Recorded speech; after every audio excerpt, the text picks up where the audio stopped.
5 seconds to go.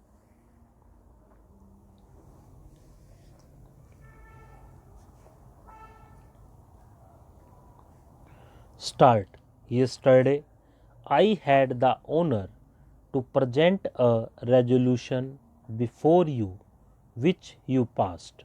In it, we stated that we wanted it to be clearly understood that we aim at a socialistic pattern of society. In that resolution, which deal with the economic policy, we have to give effect to that decision of yours because ultimately it is the economic policy which is going to shape that picture of India which you call the socialistic pattern. This resolution is therefore of the highest importance. In a resolution of this kind, however long drawn out it might be, one cannot enter into the details of policies.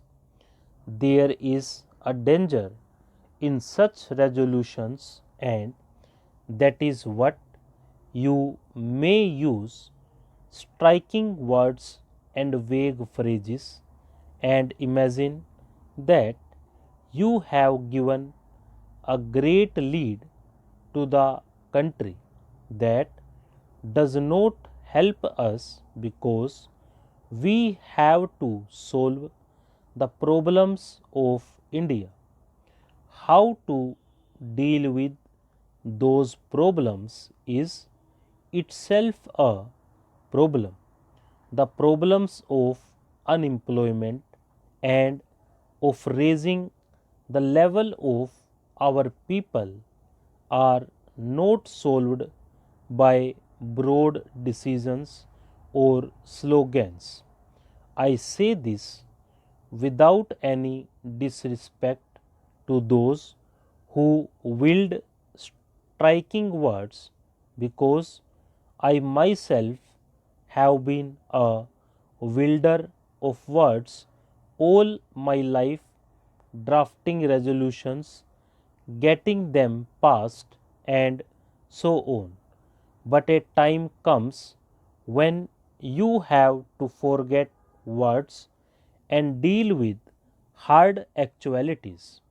This applies more especially to congressmen because they have much more responsibility than others in running the government and deciding the government's policy.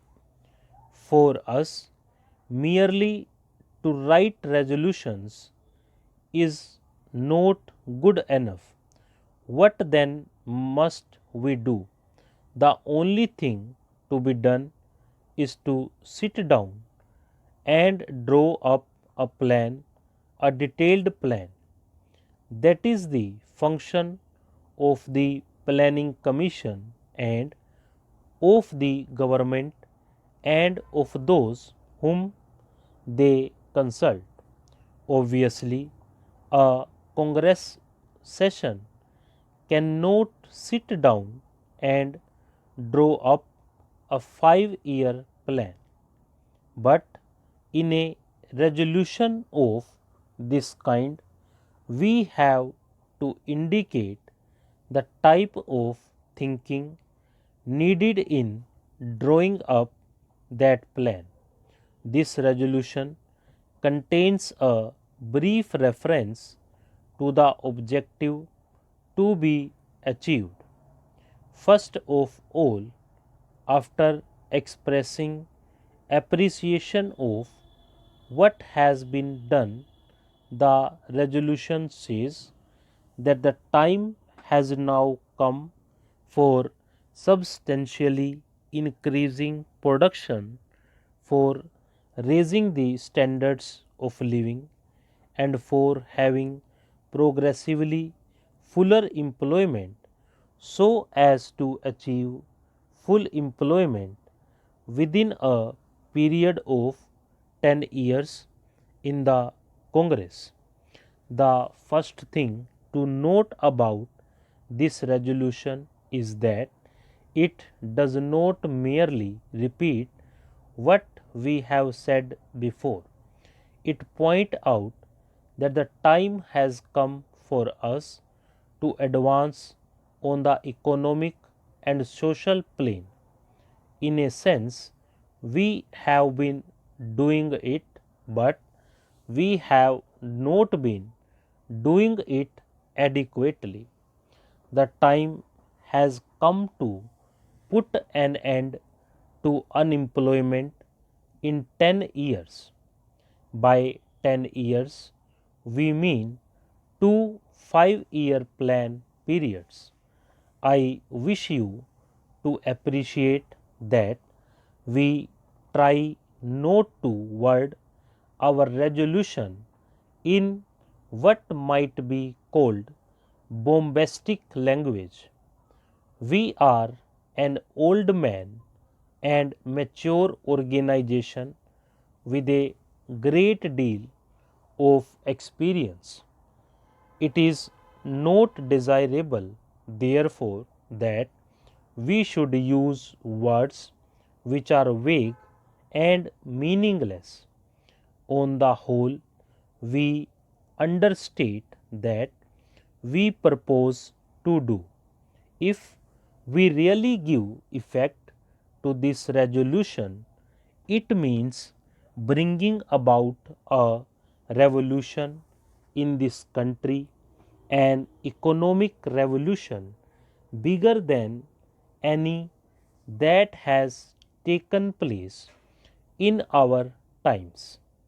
Take the simple fact of putting an end to unemployment within 10 years. Just try to think what it means in this country with its population growing year by year. It is a terrific job, the like of which has not been done in these circumstances in any other country. We talk about planning. As you all know, planning is essential, and without it, there would be anarchy in our economic development. About 5 years ago, planning was not acceptable to many people in high places, but today it has come to be recognized as essential even by the man in the street. Our first 5-year plan is now about 3 years old, and we are now thinking about our second 5-year plan. A phrase in this resolution says that the second 5-year plan must keep the national aims of a welfare state and a socialistic economy before it. These can only be achieved by a considerable increase in national income, and our economic policy must therefore aim at plenty and equitable distribution. The second 5-year plan must keep these objectives in view and should be based on the physical needs of the people.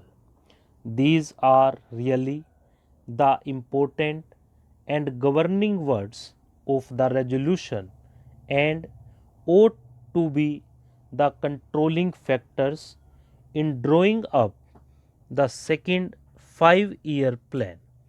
Before going on to other aspects of the question, may I say that a welfare state and a socialistic pattern of economy are not synonymous expressions.